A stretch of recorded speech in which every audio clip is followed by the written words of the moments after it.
അങ്കമാലി ടൗണിൻ്റെ ഏതാണ്ട് നടുക്കിൽ ഒരു 10-60ഓളം ആനകളുള്ള ഒരു പറമ്പുണ്ടെന്ന് പറഞ്ഞാൽ നിങ്ങൾ വിശ്വസിക്കും. ഇങ്ങനൊരു സ്ഥലമുണ്ട് ഞങ്ങളുടെ നാടിൻ്റെ തൊട്ടടുത്ത്. ഇതിൻ്റെ പേര് പുന്നത്തൂർ കോട്ട എന്നാണ്.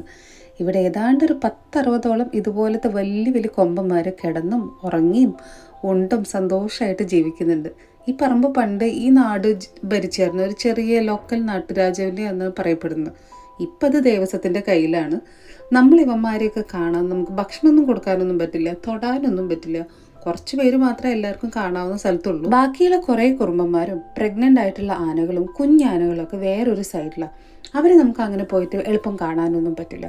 ആക്ച്വലി ഇത് ഗുരുവായൂർ അമ്പലത്തിൽ നടയിരുത്തുന്ന മിക്കവാറും ആനകളെ നിങ്ങൾക്ക് ഇവിടെ ആയിട്ട് കാണാൻ പറ്റും. ഇവന്മാരുടെ നെയിൽസ് ഒക്കെ ബ്രഷ് ചെയ്യുന്നത് കണ്ടപ്പോൾ ഞാൻ ആലോചിച്ചത്, ഞാൻ തന്നെ ഒരു പെഡിക്യൂർ ചെയ്തിട്ട് ഇപ്പോൾ ഒരുപാട് കാലമായിട്ടുണ്ടാവും. ആക്ച്വലി നല്ല കുറുമ്പന്മാരുടെ ഒന്നും വീഡിയോസ് ഞാൻ ഇതിലിട്ടിട്ടില്ല. അടുത്ത വീഡിയോസിൽ ഞാൻ കാണിക്കാം കേട്ടോ, കാരണം ഇത്തിരി ലെങ്തിയാണ്. അപ്പോൾ അടുത്ത ഷോട്ട് കാണാനായിട്ട് സബ്സ്ക്രൈബ് ചെയ്യുന്നത്. ഇപ്പോൾ ബൈ, ടേക്ക് കെയർ.